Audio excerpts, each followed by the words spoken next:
Official DJ Nagesh आप सभी का स्वागत करता है। नागेश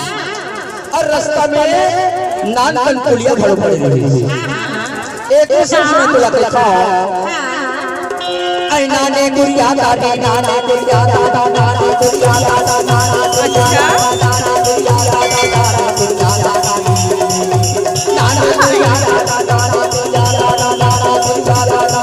गुड़िया दादा डीजे नागेश करने का दादा नाने गुड़िया दादा जी जोड़ो दादा करने का दादा नाने गुड़िया दादा नाने गुड़िया दादा नाने गुड़िया दादा नाने गुड़िया दादा जी जोड़ो दादा करने का दादा जी जोड़ो दादा करने का दादा डीजे नागेश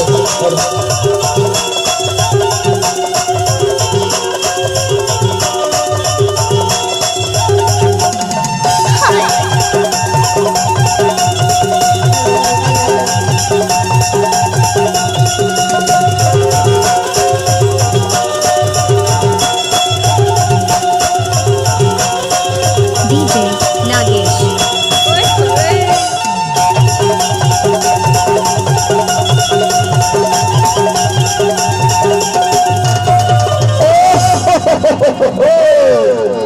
अरे पाले लाखाले अरे पाले लाखाले डीजे नागेश आयो ठेला करेला नाचुरी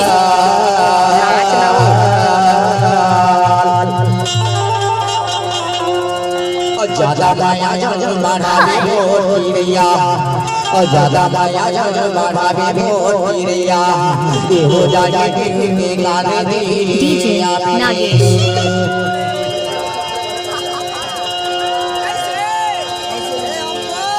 ज्यादा माया जन बढ़ावे भोटिया ये हो जाए कि गाने नाने बुढ़िया दादा नाने बुढ़िया दादा नाने बुढ़िया दादा नाने बुढ़िया दादा नाने डीजे नागेश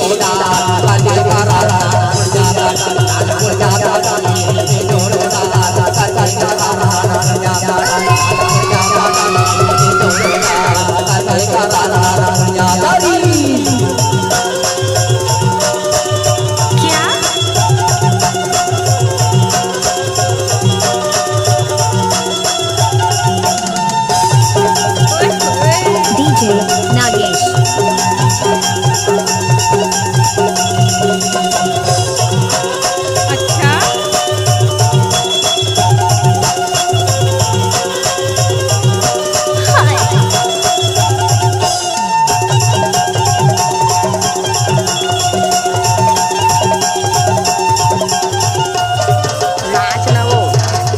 अरे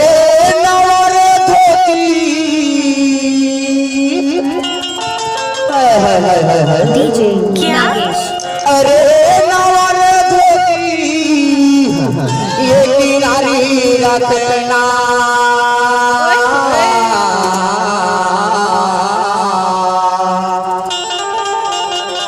खुदरी के रहया मोटिरिया मैं खुदरी के रहया मोटिरिया और तो जारी रखना रे अरे हरे हरे हरे ऐ नाने बुढ़िया दादा दादा बुढ़िया दादा दादा बुढ़िया दादा दादा बुढ़िया दादा दादा डीजे